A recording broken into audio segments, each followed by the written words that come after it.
आपको बता दें, आपसे ठीक आधे घंटे बाद सुप्रीम कोर्ट में अयोध्या विवाद पर एक बड़ा फैसला आने वाला है।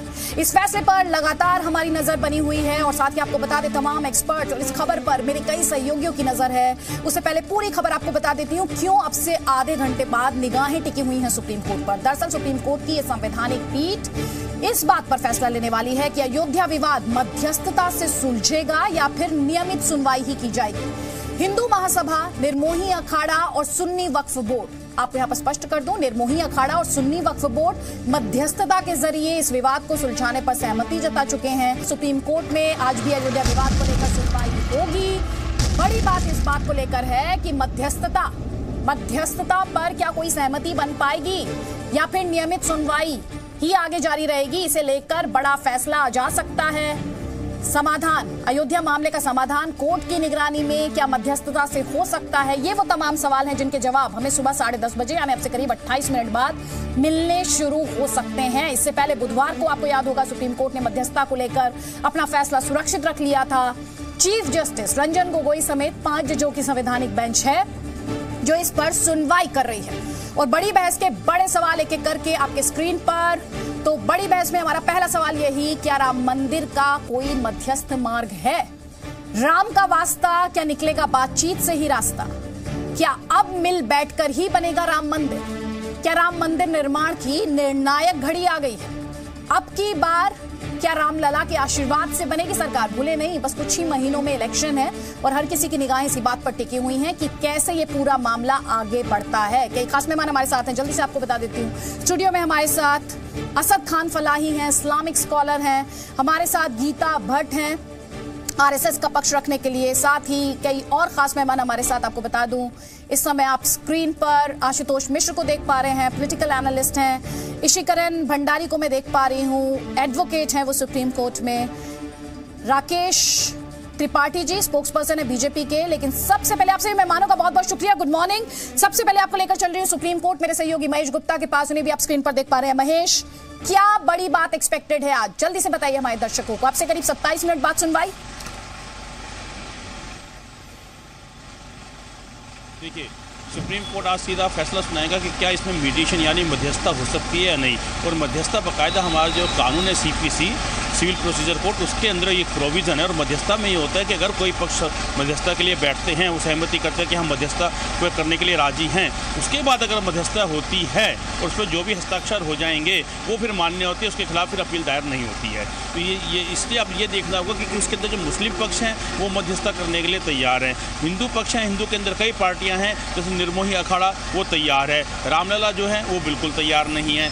और हिंदू महासभा के नाम से 3 संगठन पहुंचे हुए हैं जिन्होंने मिलते जुलते नाम रखे हुए। हिंदू, किसी ने रखा हिंदू महासभा, किसी ने रखा है अखिल भारतीय हिंदू महासभा, किसी ने लिखा अखिल भारत हिंदू महासभा। तो उसमें भी सुप्रीम कोर्ट में विवाद हो गया था। सबके वकील अलग अलग खड़े होकर उन्होंने बोला हम हिंदू महासभा से हैं, किसी ने कहा नहीं हम भारतीय हिंदू महासभा से हैं। तो चीफ जस्टिस इस बात पर नाराज भी हुए थे। तो कहने का मतलब है कि मुस्लिम पक्ष तो मध्यस्थता के लिए तैयार है, लेकिन हिंदू पक्ष में जो है अधिकतर लोग मध्यस्थता के लिए तैयार नहीं है। और उसके अलावा एक बात, सबसे बड़ी बात ये भी है जो हमें दर्शकों को बतानी होगी कि सुप्रीम कोर्ट ने जब पिछली सुनवाई हुई थी तो कहा था कि ये हम जो है शाम को 4 बजे तक आप जो है मध्यस्थता के लिए जिन पैनलिस्ट के आपने नाम देने दे दीजिए। तो उसमें हिंदू पक्ष के ज़्यादातर संगठनों ने नाम नहीं दिए हैं। नाम ना देने का मतलब ये कि जब उन्होंने नाम ही नहीं दिए हैं तो इसका मतलब वो मध्यस्थता नहीं करेंगे, और जब मध्यस्थता नहीं करेंगे तो फिर मध्यस्थता कैसे हो सकती है? देखना सुप्रीम कोर्ट क्या आदेश करता है।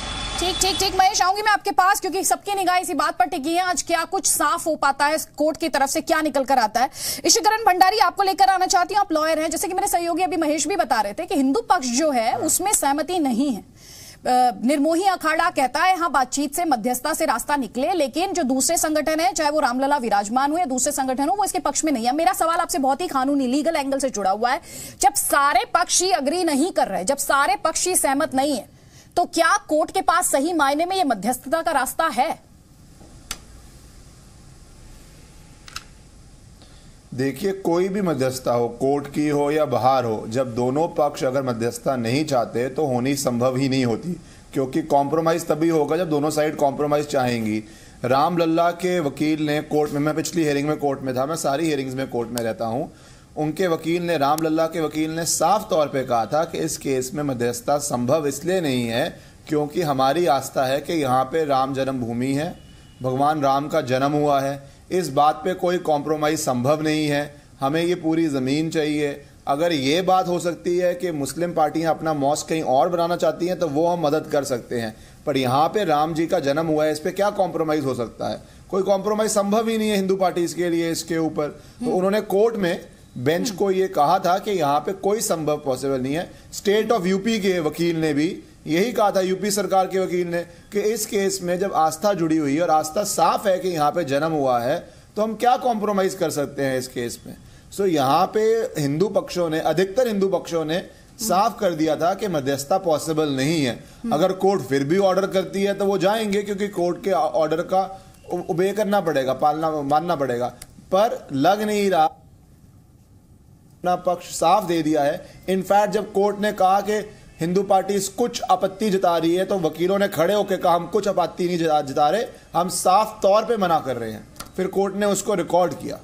सो अब अगर कोर्ट डायरेक्ट करेगा तो जाएंगे, पर मुझे लगता नहीं इससे कोई नतीजा निकल पाएगा, क्योंकि वकीलों ने साफ कह दिया है कि जो पक्ष है वो हिंदू पक्ष है, उनके लिए इस चीज में कॉम्प्रोमाइज पॉसिबल नहीं है। वो ये नहीं कह सकते कि यहां जन्म नहीं हुआ, कहीं और हुआ, चलो आपकी बात मान लेते हैं या आधी जमीन दे देते हैं। उनके लिए संभव ही नहीं है। जिस चीज में आपकी डिमांड में कुछ नेगोशिएशन पॉसिबल नहीं है, वहां क्या नेगोशिएशन हो सकता है? ठीक ठीक, मेरे पास आपके लिए और भी कई कानूनी सवाल है, मैं आऊंगी आपके पास। राकेश त्रिपाठी, यूपी सरकार की तरफ से कहा गया था, तुषार मेहता पेश हुए थे, उनकी तरफ से कहा गया था, आप मुझे दुरुस्त कर दीजिएगा, उन्होंने कहा कि इसमें मध्यस्थता का रास्ता नहीं, इसका तो जल्द से जल्द निपटारा होना चाहिए। क्या वो पार्टी का ऑफिशियल स्टैंड है? देखिए अदिति जी, भारतीय जनता पार्टी ने हमेशा से माना है कि राम जन्मभूमि पर भव्य राम मंदिर का निर्माण होना चाहिए, और उसके 3 प्रकार के मार्ग भारतीय जनता पार्टी ने हमेशा सुझाए हैं। परस्पर बातचीत के आधार पर हो, न्यायपालिका के फैसले के आधार पर हो, या संसद के द्वारा विधायन बना करके हो। बातचीत की कई बार प्रयास हुए हैं और हर बार प्रयास असफल हुआ है। Sunni Waqf board, all India Muslim personal law board और बाबरी मस्जिद एक्शन कमेटी की हठधर्मिता के कारण हर बार बातचीत की टेबल से मामला हट गया है और बातचीत हमेशा असफल हुई है। इस बार भी जो बातचीत का तरीका दिख रहा है, ये कहीं ना कहीं एक तरह से लिंगर ऑन करने का एक प्रयास दिखाई पड़ रहा है। नहीं, राकेश त्रिपाठी, सॉरी, हमारी भारतीय जनता पार्टी की भी अपेक्षा है, आप मुझे क्लैरिफाई कीजिए प्लीज। मेरा सवाल आपसे ये है, आपने कहा पहले भी बातचीत का समर्थन किया गया, नहीं नतीजे आए, फैक्ट्स है, बिल्कुल सही बात है। मैं आपसे कह रही हूं अभी, क्योंकि जो यूपी सरकार का पक्ष रहा उससे एकदम क्लियर है कि बातचीत का रास्ता अब नहीं है। जो आप मुझे 3 रास्ते गिना रहे हैं उसमें मध्यस्थता का रास्ता अब नहीं है। आप उस पर मुझे क्लैरिटी दीजिए। नहीं, देखिए मध्यस्थता की स्थिति इसलिए क्योंकि हम अगर राम जन्मभूमि पर राम मंदिर बनाने के लिए कोई फॉर्मूला लेकर के आ रहे हैं तो निश्चित तौर पर बातचीत की जाए, वो टाइम फ्रेम करके की जाए। लेकिन जिस प्रकार की मध्यस्थता अब तक होती रही है उससे समाधान नहीं निकलेगा और अंतिम चौखट पर मामला खड़ा है। इसलिए हम चाहते हैं कि इसका न्यायिक समाधान निकले। न्यायपालिका की अलग अलग चौखट पर यह मामला जाते जाते आज सुप्रीम कोर्ट में अंतिम स्थिति तक पहुंच चुका है और हर तरह के प्रयास, चाहे 1994 के इस्माइल फारूकी केस का हवाला देकर के इस पूरे मामले को 1 साल तक लिंगर ऑन करने का प्रयास रहा हो, या सुप्रीम कोर्ट के चीफ जस्टिस दीपक मिश्रा जी पर महाभियोग लगा करके का प्रस्ताव करके कांग्रेस पार्टी के द्वारा इसको अलग अलग ढंग से लिंगर ऑन करने का प्रयास रहा हो। अब हिंदू समाज इसको लंबे समय तक और लटकाना भटकाना नहीं चाहता है। हिंदू समाज चाहता है इसका जल्द से जल्द समाधान निकल करके आए। अगर मध्यस्थता का भी कोई प्रस्ताव है तो टाइम बाउंड करें उसे। सर, आप जो ये बात कह रहे हैं ना सर, अब मेरे को आपसे सवाल इसलिए पूछने पड़ रहा है क्योंकि हर कोई इसको इलेक्शन से जोड़कर देख रहा है, इसकी टाइमिंग को इलेक्शन से जोड़कर देख रहा है, इसलिए ये सारे सवाल जो है, जो जनता के सवाल है, वो मैं आपके सामने रख रही हूं। सर असद खान फलाई, अब बातचीत से रास्ता निकलेगा? क्योंकि मेरे सहयोगी को भी मैंने कहते हुए सुना, लगातार ये तो वेल स्टेटेड है कि अब मुस्लिम पक्ष कह रहा है कि चलिए बातचीत से निपटा लेते हैं मामले को। जी फलाई साहब, देखिए ये सबसे बेहतरीन तरीका है किसी भी विवाद के निपटारे के लिए, मध्यस्थता। और ये तो सदियों पुराना एक विवाद चला आ रहा है। इस विवाद को अगर निपटारा और इसका सॉल्यूशन और इसका हल अगर निकल सकता है तो वो ही आपसी सहमति और वार्तालाप और सुलह मशवरे से निकल सकता है।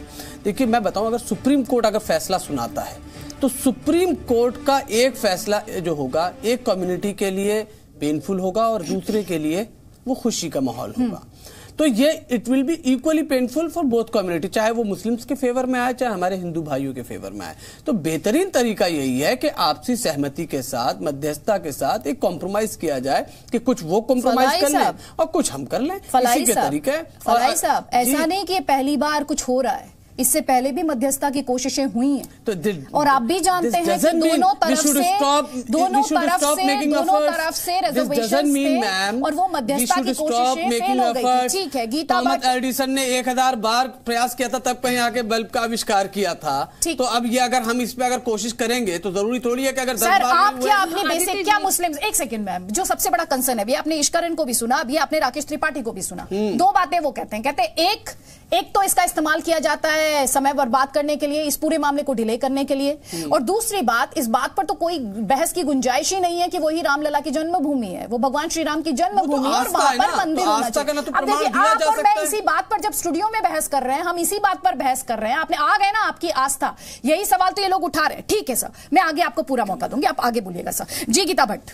अदिति जी, देखिए, सबसे पहले तो फलाही जी जो यहाँ आविष्कार का उदाहरण दे रहे हैं, आस्था और आविष्कार जो है, आप उन दोनों को आप समानांतर तरीके से नहीं देख सकते। मुझे बात कर लेने दीजिए, फिर आप काउंटर करेंगे तो इंटरवीन करूंगा। देखिए एक सेकंड, जो मध्यस्थता या बातचीत करने से अगर कोई भी ऐसा विषय है जिसका समाधान निकल सके तो बहुत अच्छी बात है, लेकिन अदिति जी, जो इतिहास रहा है मध्यस्थता का राम जन्मभूमि के मुद्दे को, उसमें हम सभी जानते हैं 1986 में कांची के शंकराचार्य और all India Muslim personal law board के अध्यक्ष मियां नदवी के बीच भी बातचीत करने का प्रयास हुआ। उसके बाद जब चंद्रशेखर जी प्रधानमंत्री थे उस समय भी बातचीत का प्रयास हुआ, नरसिम्हा राव के समय बातचीत का प्रयास हुआ। 2000 हाल ही में 2015-16 में जब इस बातचीत की गई तो जो मुस्लिम पक्ष है वो बातचीत के लिए आए ही नहीं, और 2017 में जब chief justice of India justice Kehar ने स्वयं कहा कि मैं बीच में आकर मध्यस्थता कराऊंगा, तो जाफियार जिलानी साहब जो कन्वीनर हैं मुस्लिम बाबरी मस्जिद एक्शन कमेटी के, उन्होंने तो स्वयं कहा कि हम इस चीज के लिए तैयार नहीं हैं और कोर्ट जो है वो इसके ऊपर अपना निर्णय दे। मैडम, तो अब अचानक से ये जो विषय दोबारा से उठाने का प्रयास है, क्योंकि ये बात तो साफ है, इस बात पर तो कोई विवाद है ही नहीं कि भगवान राम का जन्म उसी स्थान पर हुआ है। ये तो 2010 के जो इलाहाबाद हाईकोर्ट का निर्णय है उसमें लिखा हुआ है, तो उस पर तो कोई विवाद है ही नहीं। तो मध्यस्थता किस विषय पर हो सकती है? तो जैसा अभी बीजेपी के प्रवक्ता है, उन्होंने भी बात कही कि हाँ, अगर कोई विषय ये उठता है कि भाई मस्जिद कहाँ बनानी है, इस विषय पे अगर बात कोई उठती है तो वो हो सकती है, इस पे तो कोई विवाद है ही नहीं, इस पे कोई चर्चा का विषय। सबसे अच्छा तरीका होगा कि डे टू डे हियरिंग हो और इसका निर्णय आए। आशुतोष मिश्र, कब तक खींचेगा ये राम मंदिर? कब तक रामलला टेंट में रहेंगे भाई? ऐसी पार्टीज हैं, ऐसे लोग रहे हैं जो राम को मिथिकल कैरेक्टर बताते हैं, राम सेतु को मिथिकल बताते हैं।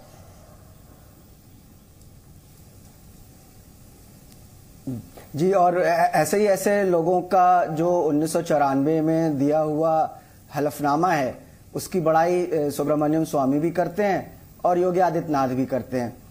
तो अब हम लोग बात कर रहे हैं आज के मध्यस्थता की, तो ये एक ऐसा केस है जहां पर 2 और 2 4 हो, ये जरूरी नहीं है। तो पहली बात तो जो है ये है कि जो हमें जो है अपने सुप्रीम कोर्ट की अनुभव और उनकी जो उन्होंने एक विश्वास प्रकट किया है उस पर हम लोगों को थोड़ा सा ध्यान रखना चाहिए कि वो बुद्धिमत्ता पे हमें अपने जजेस को क्वेश्चन नहीं करना चाहिए। लेकिन आप सही कह रही हैं कि इसमें जो है ये आस्था के साथ साथ एक 1992 में जब से विवादित ढांचा गिरा है तब से ये एक दल है जो कि इस पे अपनी राजनीतिक रोटी भी सेक रहा है।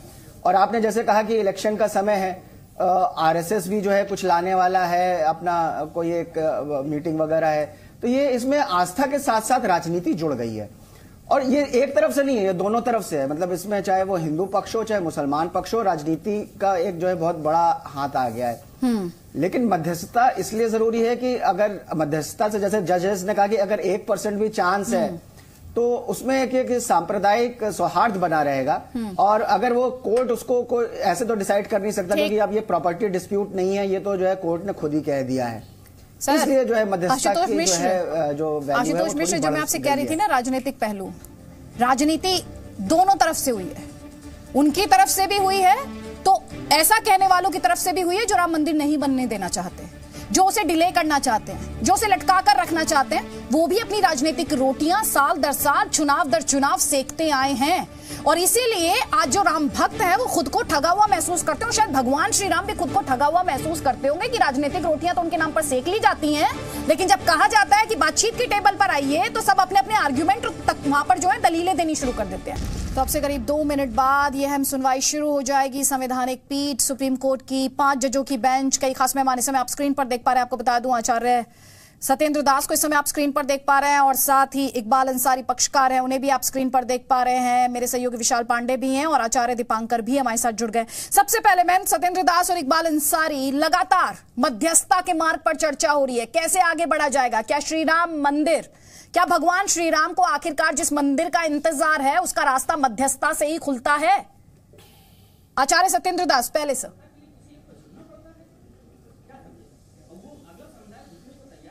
देखिए, मध्यस्थता एक बार नहीं कई बार हो चुकी है, कई बार बातें चली है।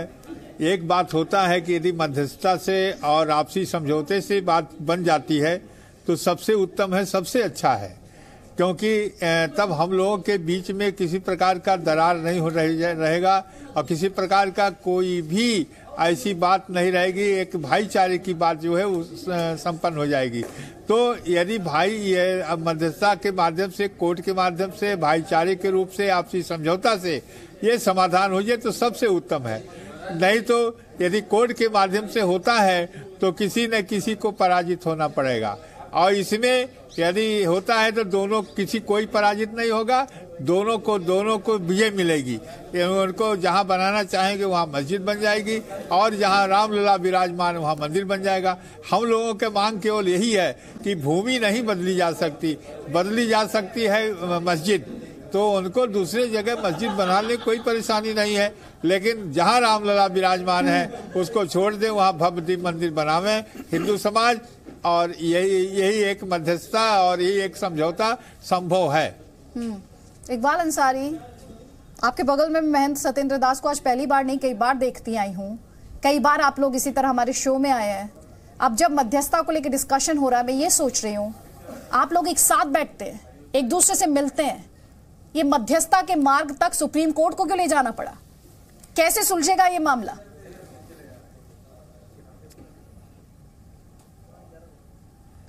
देखिए, ये मसला बहुत पुराना है, इसको कोर्ट अपने यहाँ लोगों को बुला ले और बातचीत करके अगर ये मामला सुलझ सकता है तो सुलझावे, क्योंकि तरह तरह के लोग हैं, तरह तरह की बात करते हैं लोग।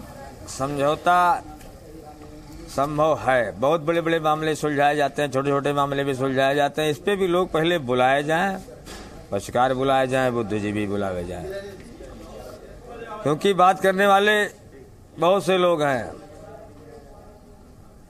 जब तक लोग बुलाए नहीं जाएंगे और बातचीत होगी नहीं, तब तक ये नहीं होगा मालूम कि समझौता होगा कि नहीं, और समझौता लोग करेंगे कि नहीं। किस तरीके से ये मसले को तय किया जाए, कोर्ट चाहे खुद फैसला करे, चाहे कोर्ट लोगों को बुलावे। नहीं, मैं आपसे क्या पूछ बातचीत की जाए। सारे लोग मिलते हैं, जो है मिल बैठ के जो बात करते हैं, मीडिया के सामने कुछ बात करते हैं, मीडिया के बाद में लोग कुछ बात करते हैं। बहुत से लोग अपनी अपनी जो है हक जमाते हैं कि हमें क्या करना है, किस तरीके से होना है। जब कोर्ट अपने आप बुलावेगी, बहुत आसान तरीके से ये फैसला हो जाएगा। ठीक है, आचार्य दीपांकर, जल्दी से आप बोल, आपका कमेंट। आदरणीय, हमसे बहुत जल्दी मत कीजिए, मैं 2-4 महत्वपूर्ण बातें कहना चाहता हूं। पहले तो मैं सत्येंद्र दास जी को नमस्कार, और इकबाल भाई ने भी आज बहुत अच्छी बात कही। हालांकि कई बार दिशा परिवर्तित होती है, मगर आज आपका ये कार्यक्रम इस चीज की एक नजीर है कि एक अच्छी पहल यहां से कम होती दिख रही है।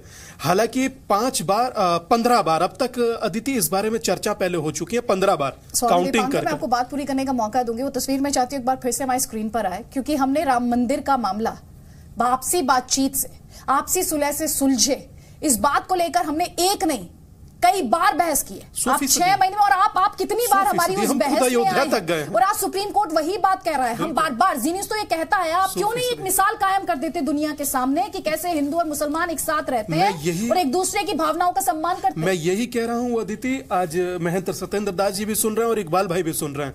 इकबाल भाई और सत्येंद्र जी, आप बड़े अच्छे, मैं बड़ी महत्वपूर्ण बात कहने जा रहा हूं। आज कोर्ट ने पुनः वो मौका दिया है, हा और मां को मिलाकर हम कर दीजिए, हिंदू और मुस्लिम की मां को मिलाकर के हम कर दीजिए। ये निसंदेह सकारात्मक है। मुझे याद है 610 साल पुरानी टर्की में मस्जिद अभी शिफ्ट की गई थी जी। जब वहां ये पॉसिबल हो सकता है और कोई चीख पुकार नहीं, तो हिंदुस्तान तो प्यार गई ना, बची कहां होती तो शिफ्ट की जाती ना। आप बताइए, टर्की की मिसाल, ऐसे नहीं, एक दूसरे के ऊपर नहीं। अभी उन्होंने क्या कहा, हम प्लीज एक दूसरे का सम्मान, एक दूसरे का सम्मान, कहीं ना कहीं से कुछ ना कुछ चीजें, पर मैं फिर भी हटाकर आगे बढ़ता हूं। ठीक, मैं कहूंगा एक बड़ा दिन है, बड़ा वक्त है, कोर्ट अभी फैसला देगा, मगर हम लोगों के लिए हाथ मिलाने का, दिल मिलाने का, और मुझे लगता है गंगा यमुनी तहजीब को पुनः प्रवाहित करने का एक बड़ा पर्व है। और मैं कल अदिति अयोध्या जाने को तैयार हूं, इस पर कल अयोध्या जाने को तैयार हूं। और मेरी सत्येंद्र दास जी से भी मैं बैठा हूं काफी देर, आप ही के सेट पर काफी देर उतर कर चर्चा हुई थी। निसंदेह ये बड़ा कदम है, बड़ा मूव है, और मैं इसका स्वागत करता हूं। और मुस्लिम भाई 20 करोड़ लोग हैं, इनका भी सम्मान होना चाहिए, इनकी भी मस्जिद बनवाने में मैं सकारात्मक योगदान दूंगा। ठीक स्वामी दीपांकर, दूंगा, तन मन धन से दूंगा जी। मैं जानती हूं आपके लिए बहुत इमोशनल, बहुत ही भावना से जुड़ा मुद्दा है, और ये करोड़ों हिंदुओं के लिए भावनात्मक मुद्दा है, भावनाएं जुड़ी हुई हैं। मेरे सहयोगी विशाल पांडे काफी देर से इंतजार कर रहे हैं उनके पास जाने के लिए। विशाल, हम यानी हिंदू और मुसलमान मिलकर बनते हैं हम, लेकिन ये मामला, ये बातें कहना और सुनना और डिस्कस करना स्टूडियो में बहुत आसान है, लेकिन सुप्रीम कोर्ट की 5 जजों की बेंच ये बताने के लिए काफी है ये मामला इतना सीधा नहीं है, क्योंकि वहां पर भी डिफरेंसेस ऑफ ओपिनियन है।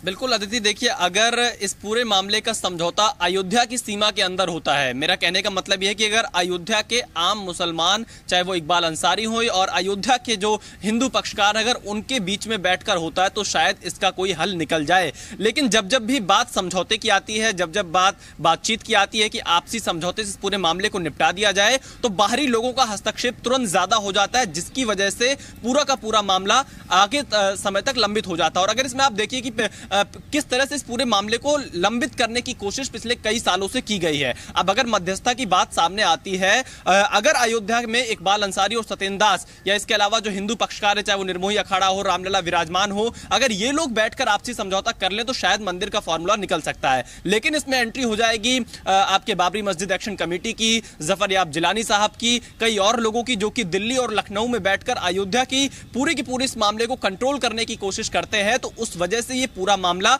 लटकता अटकता चला जाता है और आगे भी ऐसा ही चला जाएगा। लेकिन अब देखना यह होगा, क्योंकि हिंदू पक्षकार पूरी तरह से मध्यस्थता के लिए तैयार नहीं है। उनका साफ तौर पे यह कहना है कि जब जब मध्यस्थता की बात हुई है, सिर्फ और सिर्फ राम मंदिर का मामला आगे बढ़ता गया है। आज जब मामला सुप्रीम कोर्ट में पहुंचा है तो इस पर वो न्याय की उम्मीद कर रहे हैं, कोई फैसले की उम्मीद कर रहे हैं। उनको यह लगता है कि अगर इस बार ये मामला मध्यस्थता को आगे चला गया तो आने वाले कई सालों तक ये मामला लटक सकता है, और इस बात की कोई गारंटी नहीं है कि कब कौन सा पक्ष बातचीत की टेबल से उठकर खड़ा हो जाए किस मुद्दे पर। क्योंकि जिस तरह से भी आचार्य सत्येंद्र दास ने कहा कि राम जन्मभूमि जहां पर है, मंदिर वहीं पर बनेगा। मस्जिद का फॉर्मूला अयोध्या में जो हिंदू पक्ष है वो कई जगह दे चुके हैं। रामविलास वेदांती लखनऊ में मस्जिद बनाने का फॉर्मूला दे चुके हैं, विनय कटियार सरयू के किनारे बनाने का फॉर्मूला दे चुके हैं। तो क्या मुस्लिम जो पक्षकार हैं वो इस बात से सहमत होंगे? अदिति, आपने एक बहुत वैलिड पॉइंट उठाया विशाल, और उसी वैलिड पॉइंट को लेकर मैं इकबाल अंसारी और महंत सत्येंद्र दास के पास जाना चाहती हूँ। इकबाल अंसारी, आपने सुना मेरे सहयोगी ने कहा जितना ज्यादा इसमें लोग इन्वॉल्व होंगे उतना ज्यादा ये पूरा मामला खींचेगा।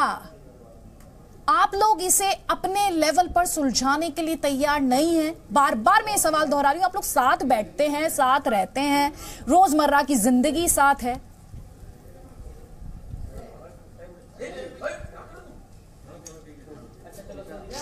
देखिए, हम लोग हमेशा साथ रहे हैं और साथ उठते हैं और बैठते हैं। सवाल यहाँ इस मसले पे इतने ज़्यादा लोग इन्वॉल्व हैं, इतने ज़्यादा लोगों की राय है, इतने ज़्यादा लोगों की मिल्कियत है कि हर आदमी चाहता है कि जो हम कहेंगे वही होगा। इसलिए ये बात जो है नामुमकिन हो जाती है बाहर बात करने की, क्योंकि हर आदमी चाहता है कि जो हम कहें वही होगा। अगर एक आदमी ने कह दिया कि जो है अपनी अपनी बात लोग कहते रहे, तो हर आदमियों की बात अलग अलग है, कोई एक मत नहीं है। अभी आपने जो है आप सुन रहे थे कि जितने भी लोग बात कर रहे हैं, कोई अयोध्या कह रहा है तो कोई फैजाबाद कह रहा है तो कोई लखनऊ कह रहा है। जब आपस में जो है कि किसी में जो है सुलह समझौता या बातचीत तय नहीं है तो दूसरे लोग किसी एक आदमी की बस की बात नहीं है। इसीलिए हम लोग भी बार बार कहते हैं कि कोर्ट फैसला कर दिया, कोर्ट अपने यहाँ लोगों को भुला ले। जब कोर्ट जो कहेगा, सरकार अगर कोई काम करती है तो लोग मानेंगे भी तो मनवाएगी भी। तो सारे सिस्टम सरकार के पास है, अगर कोर्ट फैसला कर देता तो वो भी बेहतर है, और लोग कोर्ट अपने यहाँ लोगों को भुलाता है तभी भी जो है बेहतर है। जो कोर्ट करेगा वही माना जाएगा, क्योंकि आपस में बात करने वाले बहुत से लोग जो इसमें लोग हैं, किसकी किसकी बात मानी जाएगी। ये आपने ठीक कहा, जितने भी लोगों को बुलाया जाएगा उतने लोगों की बात होगी। राकेश त्रिपाठी, कोर्ट को ये मामला सुलझाना है। कोर्ट बार बार कह रहा है, जस्टिस बोबडे ने बार बार कहा भावनाओं से जुड़ा मसला है, फीलिंग्स हैं, इमोशंस हैं, फेथ है, आस्था है, आपसी बातचीत से सुलझा लीजिए। सरकार तो नहीं लग रहा उस पक्ष में है।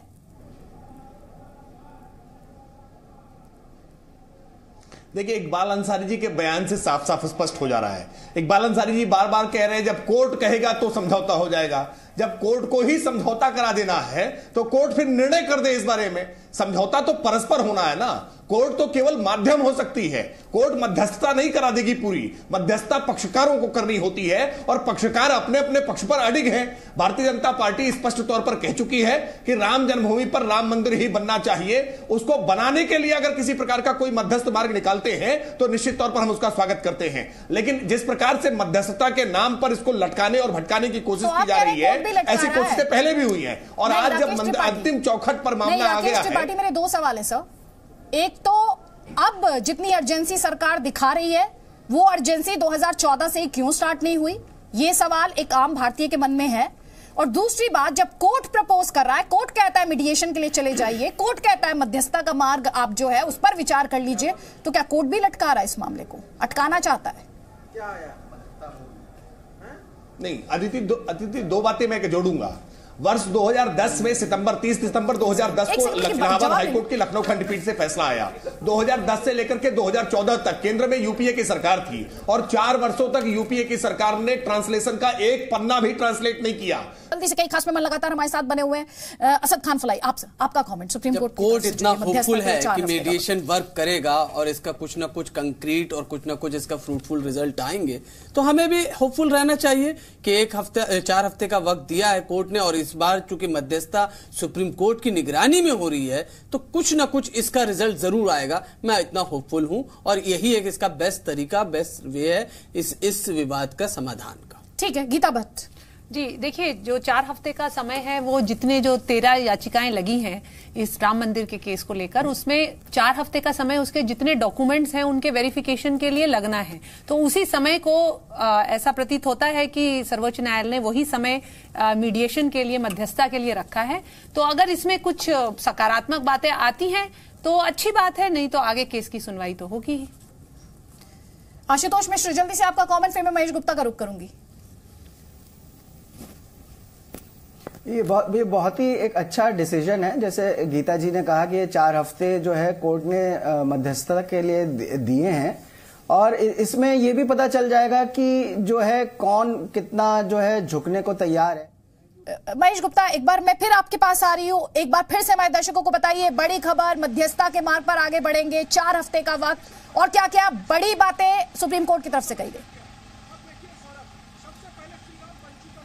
देखिए, आज सुप्रीम कोर्ट में इस पे आदेश आना था, तो किसी भी पक्ष की तरफ से कोई दलील या कोई जिरा नहीं होती है। सीधा सुप्रीम कोर्ट में के चीफ जस्टिस ने जो है 5 जजों की बेंच थी, और चीफ जस्टिस ने अपना आदेश जो है सुनाया, जिसमें उन्होंने कहा कि इसके लिए मध्यस्थता के लिए जाना चाहिए, और मध्यस्थता में ना जाएं इसके लिए हमें कोई ऐसा कोई कानूनी पेच नहीं दिख रहा है कि मध्यस्थता में जाने से कहीं कोई नुकसान है, मध्यस्थता में नहीं जा सकते हैं। तो उन्होंने कहा मामला मध्यस्थता को भेजा जाता है। उसके बाद उन्होंने बोला कि ये 4 हफ्ते के अंदर मेडिएशन का कार्य पूरा कर लिया जाए। फिर उन्होंने 3 लोगों के नाम सुझाए मध्यस्थता के लिए, और साथ में ये भी कहा कि जो मध्यस्थता की मीटिंग है उसकी कोई भी बातचीत जो है वो मीडिया में नहीं आनी चाहिए, क्योंकि अगर मीडिया में बातें आती हैं तो देश में बाहर जो है माहौल कहीं खराब होना शुरू हो जाता है, कहीं नारे लगने शुरू हो जाते हैं। तो कुल मिलाकर जो मध्यस्थता है पूरी कॉन्फिडेंशियल रखी जाएगी। अब इसमें सवाल ये है कि जो पक्ष मध्यस्थता के लिए राजी नहीं है, क्योंकि सुप्रीम कोर्ट ने कहा है, तो उनके लिए बाध्य नहीं कि मध्यस्थता में जाकर मध्यस्थता की बात को माने। वो मध्यस्थता में तो जाएंगे, हस्ताक्षर करेंगे, लेकिन वो अपनी जो है असहमति सीधा सीधा जता देंगे कि हम अपने जो है हम इस पर राजी नहीं है,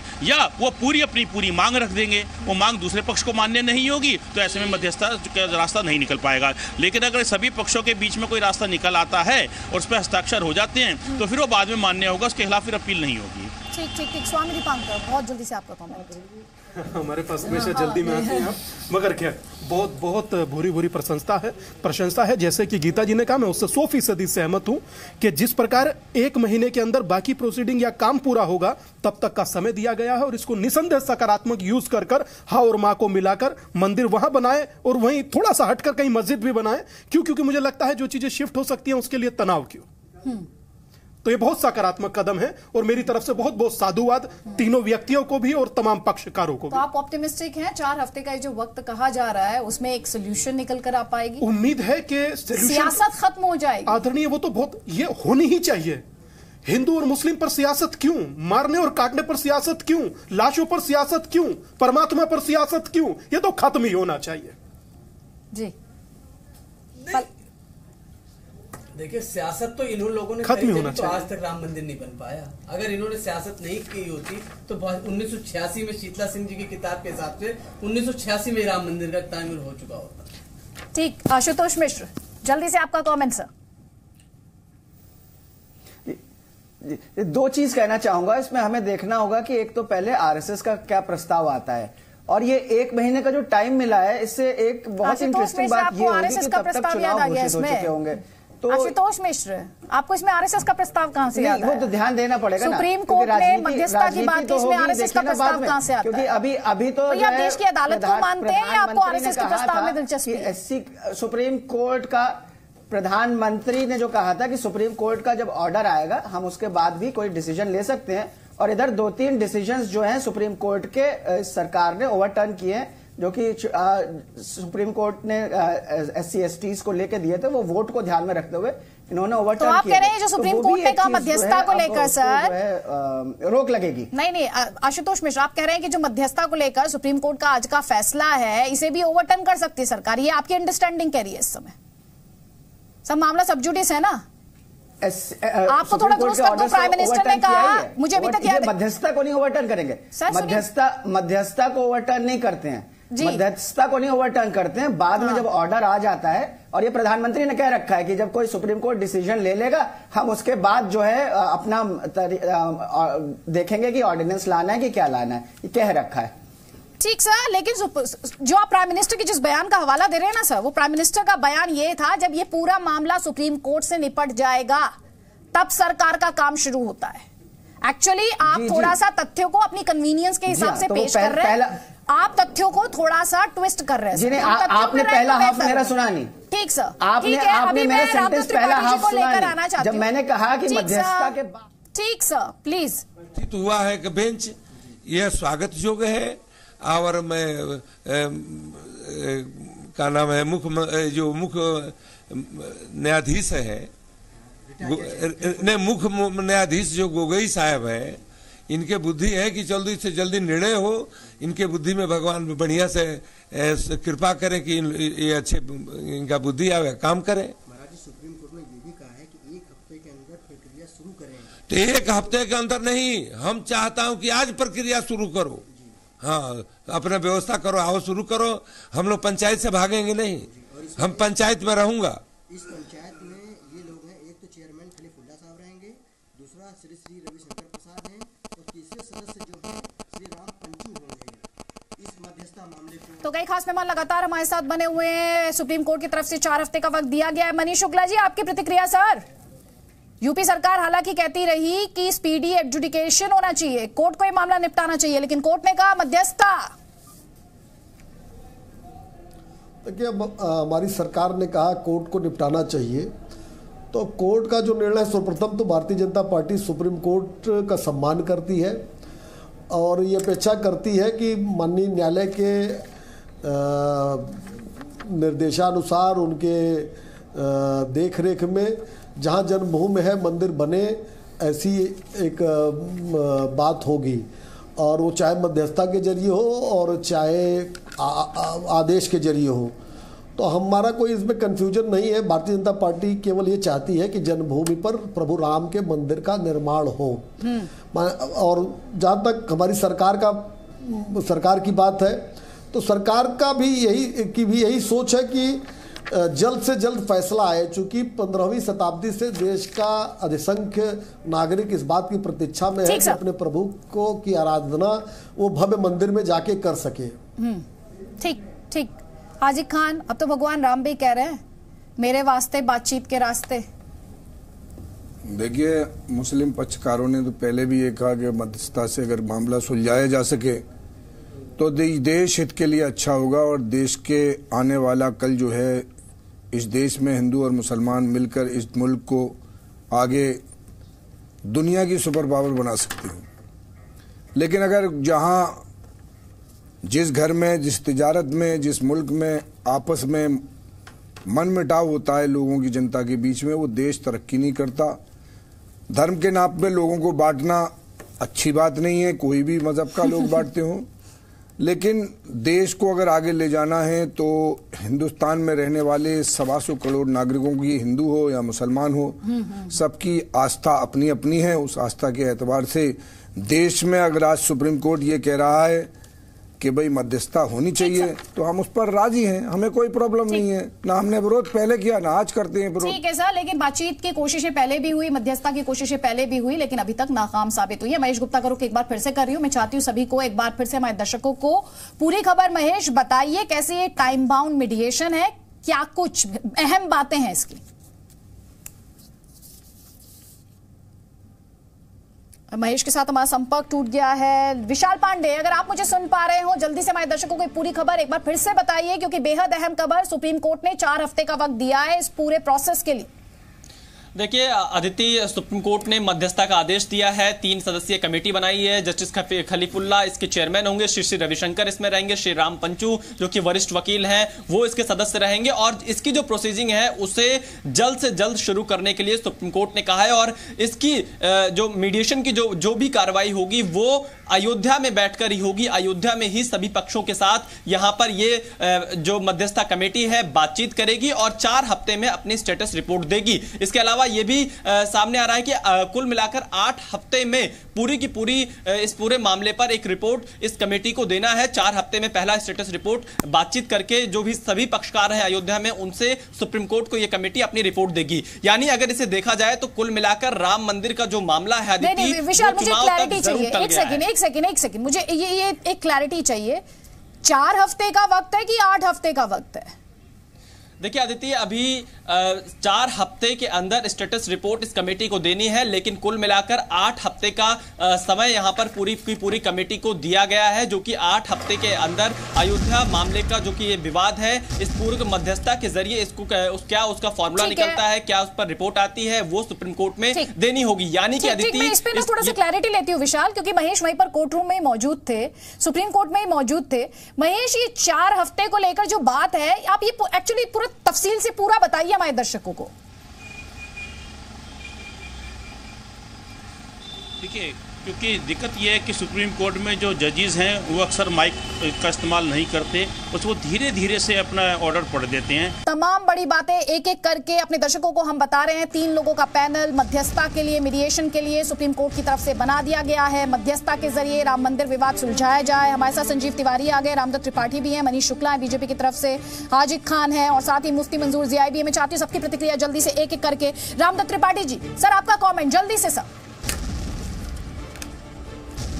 देखिए, जो सिविल प्रोसीजर कोड है उसके सेक्शन उसमें एक व्यवस्था है कि अदालत कुछ मामलों को मीडिएशन में, आर्बिट्रेशन में भेज सकती है, और ये एक, मैं समझता हूँ कि ये एक औपचारिकता है। इलाहाबाद हाई कोर्ट ने भी जजमेंट देने से पहले ये किया था, ताकि कोई ये न कहे कि भाई समझौते की कोशिश नहीं की गई, प्रयास नहीं किया गया।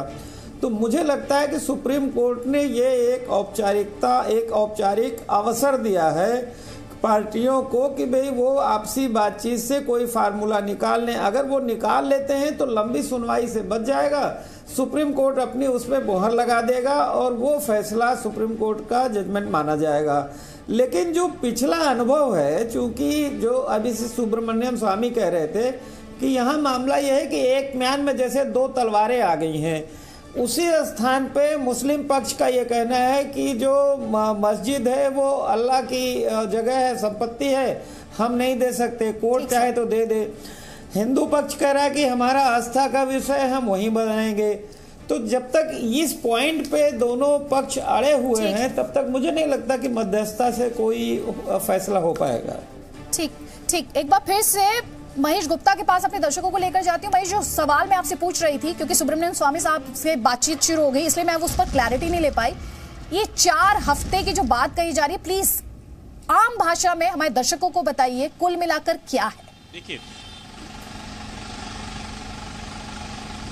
पहले सुप्रीम कोर्ट ने बोला था कि 4 वीक जो है एक्चुअली वो एक कोर्ट को अपनी स्टेटस रिपोर्ट फाइल करनी होगी कि क्या कुछ इसमें हो रहा है, कोई सकारात्मक कदम बढ़ रहे हैं आगे, कोई इसमें हल निकलने की जो है संभावना है, या वो 4 हफ्ते की रिपोर्ट में वो कह देते थे कि नहीं किसी पक्ष ने या 2 पक्ष ने, या क्योंकि इसमें 16 पार्टी हैं, कुल 16 अपील फाइलें हुई और 16 में 3 जो है मुख्य हैं, निर्मोही अखाड़ा, रामलला और सुन्नी वक्फ बोर्ड। तो इन सब में से जो है वो अपना एक जो जिस्ट है वो संक्षेप में जो कोर्ट के सामने रखेंगे 4 हफ्ते के अंदर, जिसके अंदर बताएंगे कि हाँ सकारात्मक हम दिशा में आगे बढ़ रहे हैं या कहीं कुछ नहीं निकल रहा है। और कुल मिलाकर कोर्ट ने 8 हफ्ते का कुल समय दिया है, लेकिन ये 8 हफ्ते जो है कोर्ट ने बोले हैं, लेकिन अगर वो अपनी रिपोर्ट में देते हैं कि हाँ समाधान निकल रहे हैं, समाधान के हम और बढ़ रहे हैं, तो 8 हफ्ते का समय भी आगे बढ़ जाता है। लेकिन तब ये कोर्ट ये देखती कि क्या वाकई में समय बढ़ाने का फायदा है और बातों से हल निकलने की संभावना है, तो ऐसे में फिर बात आगे बढ़ भी जाती है। लेकिन कुल मिलाकर जो विवाद फंसेगा वो यह, हालांकि एक अच्छी बात है कि मुस्लिम पक्षकारों का कहना था कि वो राजी हैं। राजी होने के मायने यही होते हैं कि वही बात आदमी राजी होने की करता है कि जो जिस पर थोड़ी सी गुंजाइश होती है आगे पीछे होने की। तो ऐसे में अगर वो अपनी मस्जिद के लिए आगे पीछे कहीं कुछ विचार कर सकते हैं तो उसका समाधान निकलने का हम कह सकते हैं कि संभावना है। लेकिन जो हिंदू पक्ष है, रामलला, उनका तो एक मजबूरी है, उनको तो कहना है कि हमारे रामलला का जो जन्म स्थल है उसको हम आगे पीछे कैसे कर सकते हैं, जहाँ पर जन्म है वहीं। जैसे अगर हरिद्वार में हर की पौड़ी, तो हर की पौड़ी वहीं कहलाएगी, नहाने को आप कहीं भी नहा सकते हैं। अब तो लेकिन जो है इसी प्रकार से रामलला का जो जन्म। ठीक। और हमारे साथ राकेश सिन्हा साहब जुड़ गए। राकेश सिन्हा जी, सबसे पहले तो आपकी प्रतिक्रिया सर, कुल मिलाकर 8 हफ्ते का ये वक्त, 4 हफ्ते में पहली स्टेटस रिपोर्ट, और उसके बाद अगर मामला आगे बढ़ता है, सोल्यूशन आती दिखाई देती है, तो जैसा मेरे सहयोगी बता रहे थे आगे और भी बढ़ सकते हैं। सर्वोच्च न्यायालय ने यह आशा प्रकट की है कि दोनों पक्ष मिलकर समझौता कर ले, लेकिन वास्तव में स्थिति भिन्न है कि जितने भी इस मध्यस्थता के प्रयास हुए विफल हुए, इसका कारण था कि जो बाबरी मस्जिद के पक्षकार हैं वे गैर जरूरती तरीके से इस बात का दावा करते हैं कि वहां पर मस्जिद था, जबकि सभी साक्ष्य मिल चुके हैं मंदिर होने का। मैं आशा करता हूं कि सर्वोच्च न्यायालय इसमें सक्रिय हस्तक्षेप करके, यदि सर्वोच्च न्यायालय हस्तक्षेप करके या उस पक्ष को मना लेती है कि वहां पर मंदिर का ही निर्माण हो। और यह बात तो हर कोई कहता है कि इससे सरजू नदी के पार कहीं पर भी मस्जिद बनाया जा सकता है, अयोध्या में मस्जिदों की कमी नहीं है। इसलिए बाबरी मस्जिद के बारे में जो बार बार जोर दिया जाता है, उस जोर देने पर अधिकांश मुसलमान उस बात से अपने आप को अलग कर रहे हैं। इसी ने सर्वोच्च न्यायालय को एक आशावादी बनाया है और बाबरी मस्जिद एक्शन कमेटी से जुड़े हुए अनेक लोगों के मन में ये बात आ गई है, उनका दावा गलत था और सामाजिक सौहार्द के लिए, देश में एकता और अखंडता के लिए वहां मंदिर का निर्माण होना चाहिए। इन सब बातों के कारण सर्वोच्च न्यायालय में एक आशा की किरण जगी है। यदि मध्यस्थता के आधार पर मंदिर का निर्माण हो जाता है तो हम उसका स्वागत करते हैं, लेकिन जिस भी तरह से हो, सर्वोच्च न्यायालय के पास भी एक केस है। सर्वोच्च न्यायालय का यह नैतिक और संवैधानिक कर्तव्य बनता है कि साक्ष्यों के आधार पर अभी बिना विलंब किए हुए अपना निर्णय दे। लेकिन कहीं ना कहीं सुप्रीम कोर्ट तो रास्ता सुझा रहा है ना राकेश जी, जो 8 हफ्ते का वक्त दिया जा रहा है, क्यों आप इतना सिनिसिज्म किस लिए? मैं मानती हूँ पहले भी इस तरह की कोशिशें हुई हैं जो अभी तक नाकाम साबित हुई हैं। आपको क्या लग रहा है कि इससे जो दूसरा पक्ष है वो एक बार फिर से इस पूरे मामले को लटकाने की कोशिश करेगा? देखिए, 8 हफ्ते का वक्त सर्वोच्च न्यायालय ने इसलिए दिया है कि अपना निर्णय लेने से पहले वो एक बार अंतिम बार लोगों को मौका देना चाहता है। न्यायालय भी ऐसे आस्था के प्रश्नों पर अपने आप को बचा कर रखना चाहती है कि एक बार निर्णय लेने के बाद विभिन्न तरह के आरोप लगने की जो संभावना रहती है, न्यायालय अपनी गरिमा को बनाए रखने के लिए उससे बचना चाहती है। लेकिन यहाँ सवाल दूसरा है, ये सिर्फ 2 पक्षों का झगड़ा नहीं है, 2 व्यक्ति का झगड़ा नहीं है। या न्यायालय ने जैसे टाइटल सूट कहा वो तकनीकी रूप से सही हो सकता है, लेकिन पूरा विषय एक आस्था से जुड़ा हुआ है, भारत की सभ्यता संस्कृति से जुड़ा हुआ है, और एक लंबे समय से यह संघर्ष कोई सर्वोच्च न्यायालय के निर्माण के बाद से शुरू नहीं हुआ है। सर्वोच्च न्यायालय और संविधान के निर्माण के से 400 साल पहले से ये संघर्ष चल रहा है, और ये बाबर के एक आक्रमणकारी के द्वारा किए गए विध्वंस को समाप्त करना और जो एक कलंक का टीका है उसे समाप्त करने की बात है। ना ये मुसलमानों के खिलाफ है, ना इस्लाम के खिलाफ है, ये हिंदू धर्म की आस्था और हिंदू धर्म की जो अपनी मर्यादा है, अपनी सभ्यता और संस्कृति है, उसको स्थापित करने की बात है। और इसी बात को बाबरी मस्जिद पक्षकारों को समझना है। और जब एएसआई ने सभी साक्ष्यों को प्रस्तुत कर दिया है, राकेश जी, और एक बात और मैं कह दूं, जब मुगल काल के सभी डॉक्यूमेंट्स में उसे जन्मभूमि ही माना गया है, औपनिवेशिक काल में जन्मभूमि ही माना गया है। जी शुक्रिया सर, राकेश जी जी न्यूज से बात करने के लिए फिलहाल बहुत बहुत शुक्रिया। कई खास मेहमान लगातार हमारे साथ बने हुए। मुफ्ती मंजूर जियाई, जल्दी से आपकी भी प्रतिक्रिया। सुप्रीम कोर्ट कह रहा है मध्यस्थता से निपटाइए इस मामले को, लोगों की आस्था, भावना, फेथ, उनकी श्रद्धा, सब कुछ इन्वॉल्व है इसमें।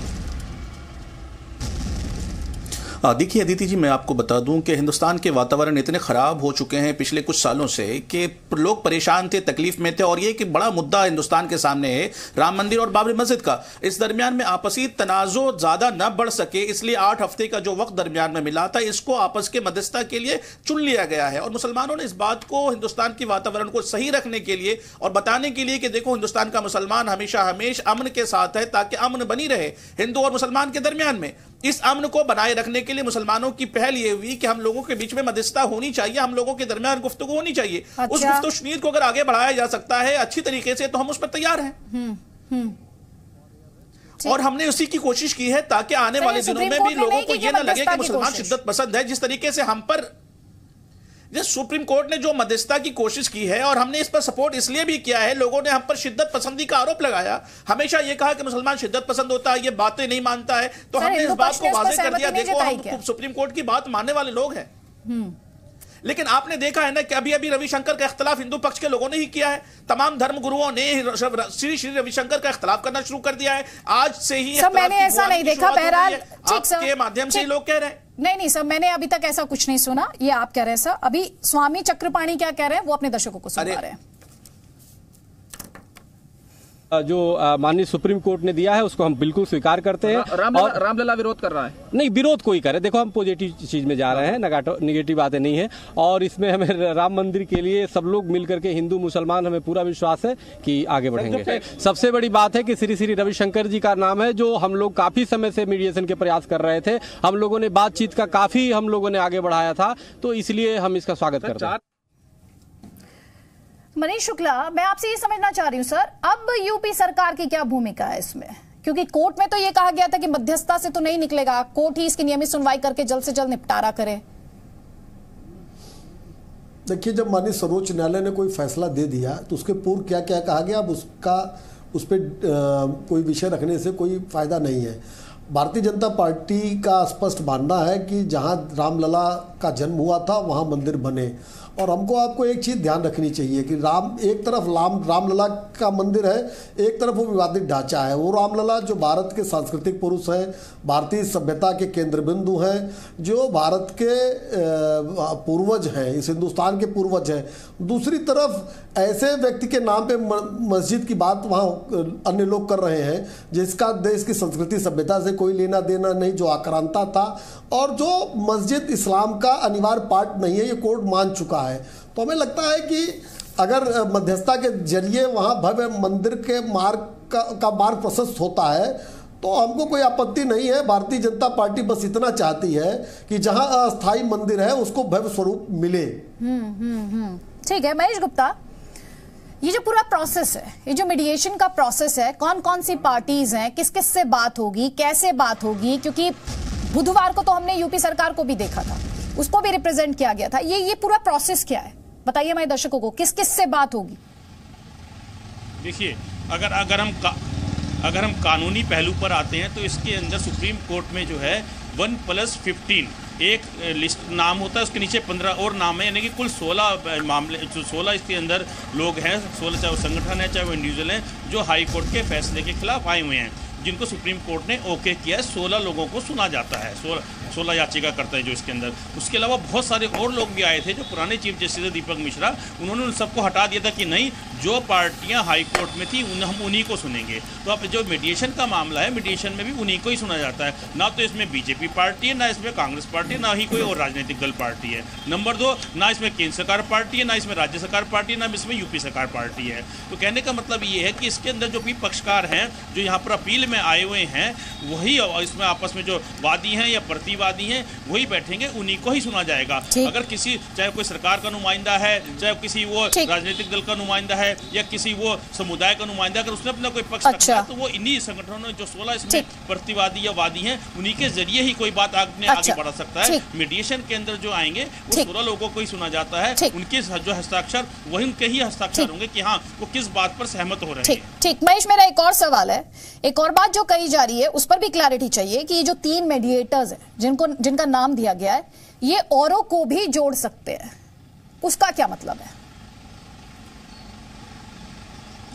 देखिए, इसको अभी हम ऐसे नहीं कुछ कह सकते हैं क्योंकि अभी बहुत शॉर्ट में उन्होंने जो है 6 लाइन का आदेश सुनाया है सिर्फ 2 मिनट के अंदर। अब उसकी कॉपी हमें नेट पे आ जाएगी, अभी मिल जाएगी, तो उसमें डिटेल ऑर्डर होता है, तो उसमें देखना होगा कि क्या कुछ और लिखा जाता है। क्योंकि जैसे पिछली बार हम देखेंगे तो पिछली बार जब कोर्ट ने बोला था कि इस मामले की सुनाई 5 मार्च को होगी अधिहोदा वाली, लेकिन जब शाम को ऑर्डर आया तो उसमें 6 मार्च लिखा हुआ था, क्योंकि 5 मार्च को जो है वो सोमवार के जब मंगलवार था, मंगलवार मिसलिनियस, एक टेक्निकल बात थी कोर्ट के अंदर कि सोमवार को छुट्टी होने के कारण मंगलवार को मिसलिनियस डे हो गया था। तो ये मामले जो मिसलिनियस डे में नहीं लगते हैं, इसलिए जो है 5 की जगह फिर 6 लिस्ट में जो है रात को शाम को ऑर्डर आया नेट पे, तो उसमें